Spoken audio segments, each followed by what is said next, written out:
Hi friends, welcome back. भाई, मालदीव से नहीं हटेगी सेना। भारत मोइचीन बोले भारत से दोस्ती 100 साल पुरानी है। देखते हैं क्या हुआ भैया कि ये मालदीव ने कहा कि नहीं हटेगी सेना, कि भारत ने बोला मालदीव को हम नहीं हटाएंगे सेना। यहाँ पे तो न्यूज आई थी क्या? एक न्यूज़पेपर में कि इंडिया ने अभी तक अपनी फोर्सेस को कोई ऐसा ऑर्डर नहीं दिया to come out from there. Good good भैया। यहाँ पे ये खबर आई थी कि इंडिया ने बोलो। मतलब इंडियन नेवी कह रही है कि ऐसा हमने कोई रिलीज नहीं किया अपने लोगों को कि तुम वहां से बाहर निकलो। ठीक है, तो आई डोंट नो उसके आगे क्या हुआ। वो ये कुछ 4-5 दिन पुरानी न्यूज है। 4-5 दिन पहले उन्होंने कहा था अभी तक इंडिया ने अपने लोगों को नई इन्फॉर्मेशन दी है कि वहां से बाहर आना है। चलो देखते हैं अब आगे न्यूज क्या हुई है। अब अभी ये तो मगर अभी 15 मार्च तक का टाइम है। तो अभी काफी टाइम है, बता देगी गवर्नमेंट। चलो देखते हैं। चलो वीडियो शुरू करते हैं। वीडियो शुरू करने से पहले अगर आप चैनल पर नए हो और आपने अभी तक सब्सक्राइब नहीं किया तो जल्दी से पहले सब्सक्राइब के बटन और बेल आइकन को क्लिक कर लो ताकि आपको हमारे सारे न्यू वीडियोस के नोटिफिकेशन मिल जाए जैसे हम अपलोड करें।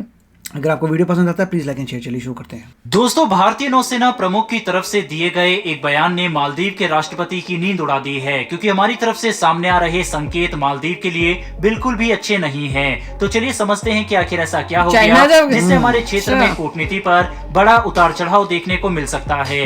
दरअसल दोस्तों, जब से मोहम्मद माइजू मालदीव के नए राष्ट्रपति बने तब से उनका भारत विरोधी स्टांस और भी ज्यादा बड़ा हो गया।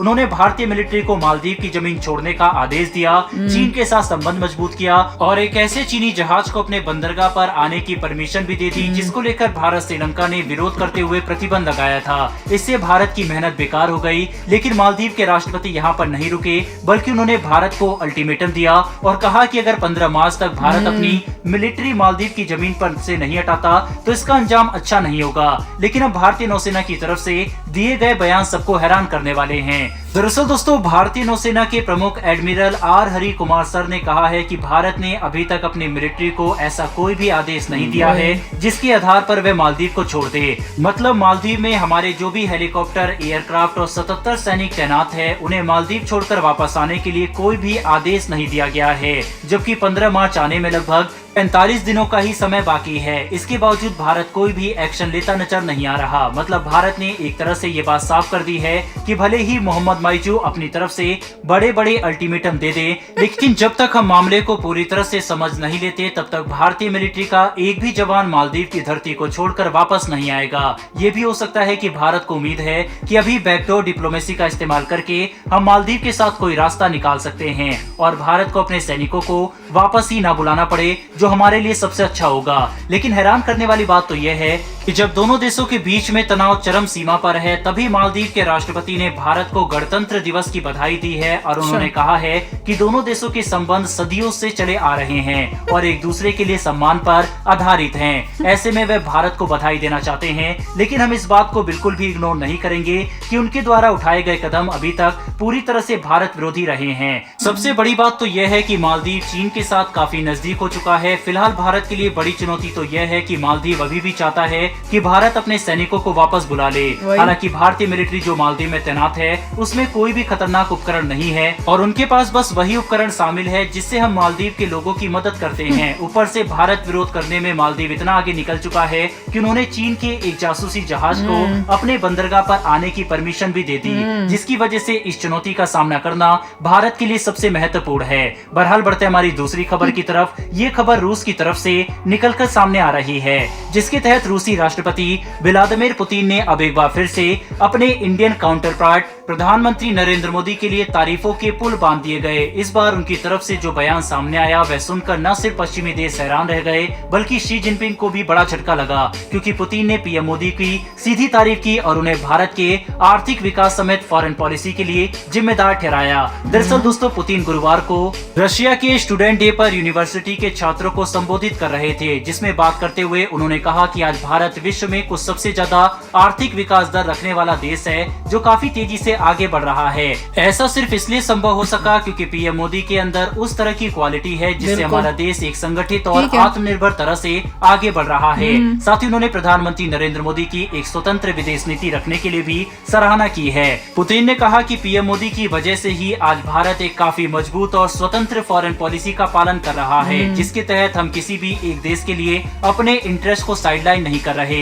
ऐसा हम कई मौके पर देख भी चुके हैं, चाहे बात रूस से डिस्काउंटेड क्रूड ऑयल खरीदने की हो या फिर इजराइल हमास के मुद्दे पर बयान देने की। भारत हर समय अपने इंटरेस्ट को ध्यान में रखकर ही आगे बढ़ा, जिसका फायदा आज भारत को मिल भी रहा है।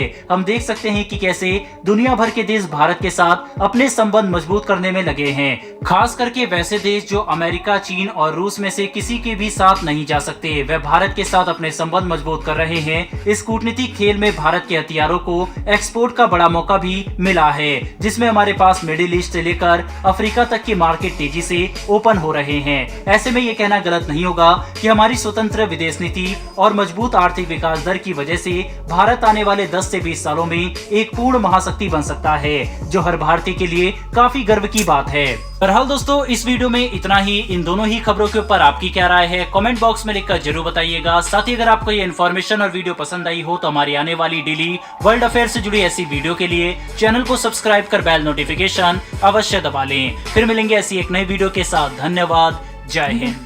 तो भैया, जो वीडियो में दिखा रहे थे ना कि ये मालदीव्स के चाइना गए और कैसे फूल बच्चे पकड़ा रहे हैं, खास छोटे छोटे बच्चों को फूल का ऐसे मतलब वेलकम दिया जा रहा है। मैंने कहा बलि का बकरे को पहले कहते हैं ना मोटा ताज़ा करते हैं, वैसे उनको कर रहे हैं, उसके बाद उनका वो काम किया है। और देख लो, यही सब डीलें ये करके आए हैं। इनको चाहिए था पैसों की पैसे पूसे, तो चाइना ने कुछ पैसे वैसे इनको दिए होंगे, कोई डील की होगी और बदले में कहा होगा कि हमारा जो जासूसी जहाज है ये वहां जाएगा।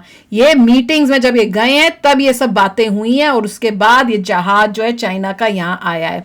तो इनको पैसे वैसे खिलाकर इस टाइप से ऊपर चढ़ा दिया मालदीव के प्रेसिडेंट को फॉर द टाइम बिंग, क्योंकि अभी उसको हलाल करना है ना, तो वो सब करके अपने काम सब करवा रहा है चाइना। और उसके बाद में क्या हाल होगा, जैसे पाकिस्तान का है कि भैया मिलना ही नहीं है, ज्यादा इंपॉर्टेंस ही नहीं देनी। अभी पहले अपने काम करवाएगा चाइना, उसके बाद जब इन सारा फायदा उठा लेंगे तो फिर इनको कैसे ट्रीट करेंगे तब इनको पता चलेगा। जैसे श्रीलंका का बुरा हाल हुआ था, पाकिस्तान का हो रहा है, वैसे ही इनका होगा। ये अभी इनको समझ नहीं आ रही है। करते जाओ काम, जहाजें लेके आओ। इंडिया ने तो अभी तक कोई स्टेप्स लिए ही नहीं है, विच इज गुड। अभी वो देख रहे हैं कि कहाँ तक है। वो 15th तक हम लोग वेट करेंगे और मुझे लगता है उसके बाद डिसीजन बनाएंगे उसके आसपास की क्या एक्शन लेना है। हो सकता है 15 तक इनकी गवर्नमेंट ही गिरा दे, क्या पता। देखिए, इसमें एक बात अजीब लगी थी कि चाइना इनको हेल्प कर रहा है। चाइना ने इनके साथ मिलकर एक ब्रिज बनाया है, मगर ब्रिज के ऊपर चाइनीज में क्यों लिखा हुआ है? क्या पता, हो सकता किसी और की फोटो लगाई है। आप उस कंट्री में जाते हैं, वही फोटो थी मालदीव्स की, कि मालदीव्स में गए, आपने मालदीव्स के लिए एक ब्रिज बनाया और उसके जो स्टार्टिंग का दरवाजा है, गेट है इतना ह्यूज, उसके ऊपर चाइनीज में लिखा हुआ है। अरे चाइनीज इधर मालदीव्स में लिखा होगा उनकी लैंग्वेज में, यहाँ चाइनीज में लिखा है। वही ब्रेन वॉशिंग। उनकी कंट्री में आके तुम चाइनीज में लिख के चले गए। कल का मतलब उनका इरादा है कि मालदीव्स को चाइनीज पढ़ने नहीं आती भाई। नहीं, वो मालदीव्स पे भी अपना कब्जा करेंगे। ये अजीब सी बात लगी मुझे भाई। कोई और ये ओके है कि चाइनीज में लिख दो। अगर तुम आए हो उनके देश में कुछ बना के जा रहे हो तो उनकी भाषा में लिखोगे तुम। हाँ, ये क्या बात हुई? अपनी चाइनीज में क्यों लिख के चले जाओगे उसमें? मैं तो ध्यान ही नहीं दिया। मुझे अजीब सा लगा कि इसका मतलब उनके अगर मान लीजिए एयरपोर्ट बनाते हैं तो एयरपोर्ट में जाएंगे, यहाँ मालदीव में लिखा होगा, चाइनीज में लिखा होगा, बोलेंगे यार ये क्या है? जिस देश की जो भाषा है उसमें लिखा जाएगा कि इनकी भाषा में लिखी जाएगी? समझ नहीं आया कॉन्सेप्ट। मतलब तो पूरे ही बिक गए हैं। मालदीव जो है उसमें कोई उसकी बैकबोन नहीं है, वो वही करी जा रहा है, वो पूरा बिक गया है चाइना। ऐसा लग रहा है कि चाइना ने काफी पूरा पैसा देके बहुत उनको अपने अंडर कर लिया, उसके बाद ये सब हो रहा है। यही बिल्कुल यही, और कोई बात है ही नहीं। तो चलो अभी शेखर अपने थॉट्स चलते हैं, मिलेंगे नेक्स्ट वीडियो में बहुत ही जल्द। Till then take care and bye bye. तो अगर आप मेरे इस चैनल पे नए हो तो जल्दी से सब्सक्राइब के बटन को हिट करो और बेल आइकन को क्लिक करो, ताकि आपको मेरा जब नया वीडियो मैं लगाऊं आपको उसके बारे में जल्दी से पता चल जाए।